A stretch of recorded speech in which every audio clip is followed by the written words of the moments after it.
There will be some things in your life that God will say that you won't follow all the way and that you will have to learn on your own.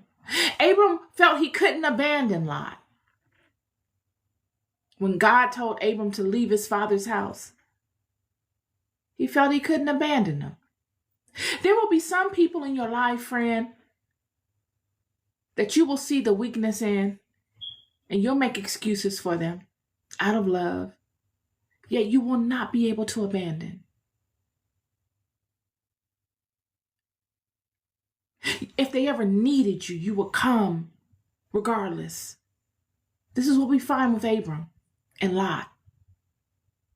He comes to the aid of Lot regardless. He knows Lot doesn't always make good decisions. He's not seasoned like he is. He's younger. But he never abandons him.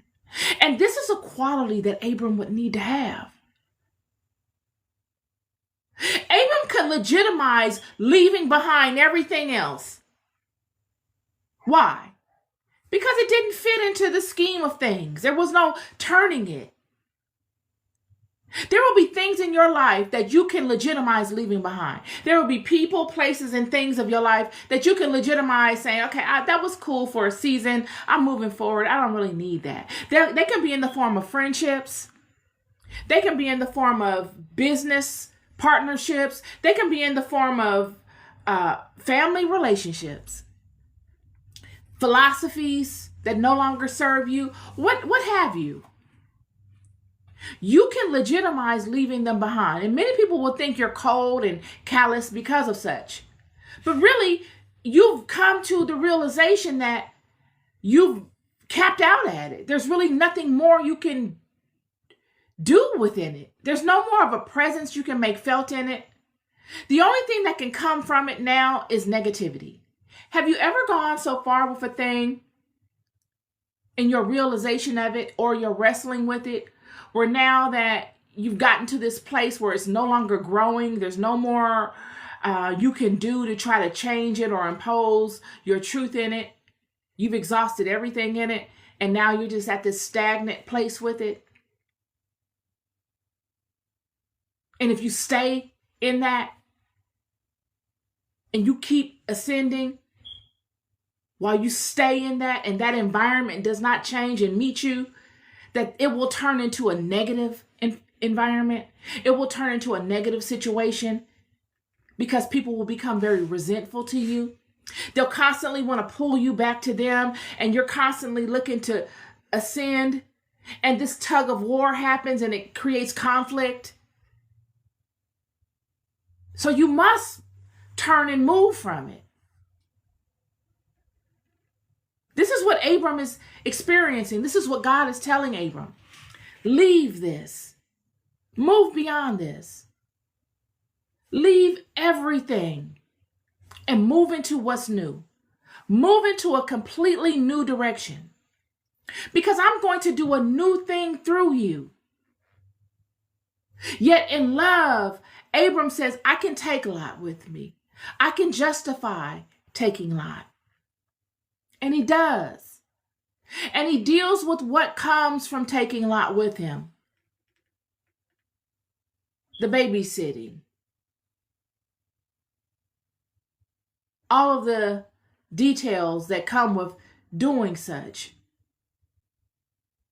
And in doing so, he shows another characteristic of himself to God and to the world. I'm not heartless. I'm loving. When I love you, I love you. This is what Abram is showing. When I'm with you, I'm indebted to you. I'm locked and loaded with you, friend. Only thing that can turn me from you is you. Abram is saying, I can turn my back on this country. I can turn my back on my kindred, because they've given me every reason to. I have a reason to do such. I can justify it. Not for selfish gain, not because, oh, I got a blessing, God is going to bless me, I'm out of here, screw you. No, God does not work through people that even think and vibrate at that level. Abram can justify it. Why? Because throughout all of Abram's walk, during his testing period and thereafter, Abram has seen everything in his environment. This is how he found God.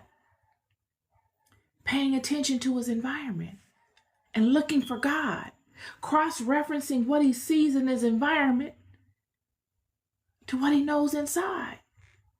Talking to people in his environment and asking them, do you guys think this is God?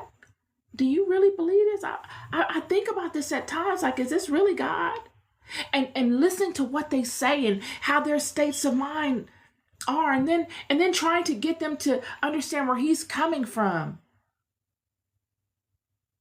to feel his philosophy. But they don't. They could care less.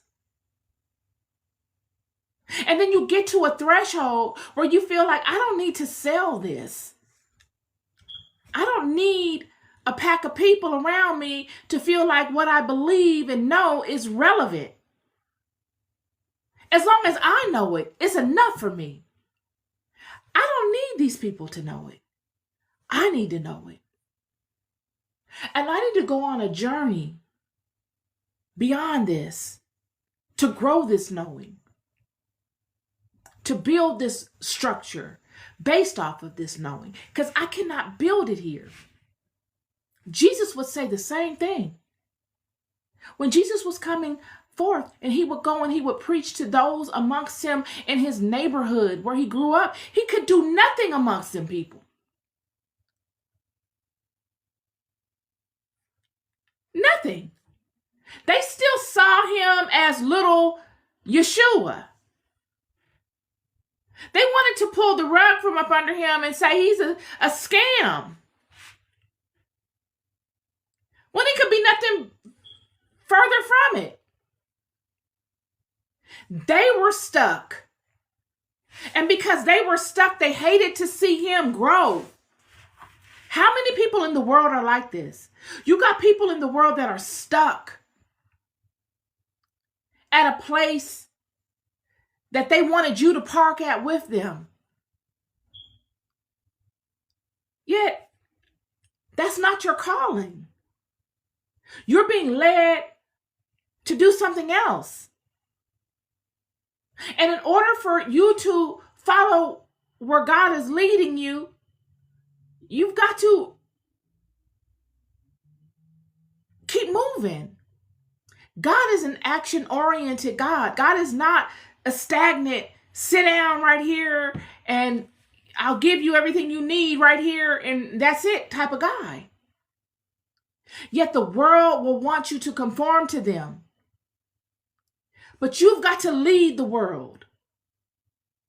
And the world, a lot of times, is just you and you. You've got to lead you. This is Abram. And in Abram leading him, he will lead his entire household. And he will weather all that will come from the decisions that he made out of love. His decision to keep Lot around was out of love, and he could justify it. And these are the attributes that one needs to have to do such things that God would do through Abram. You would need to make executive decisions based on love and truth. In order to be a leader, you got to make executive decisions, and you've got to be able to justify them based on love and on truth.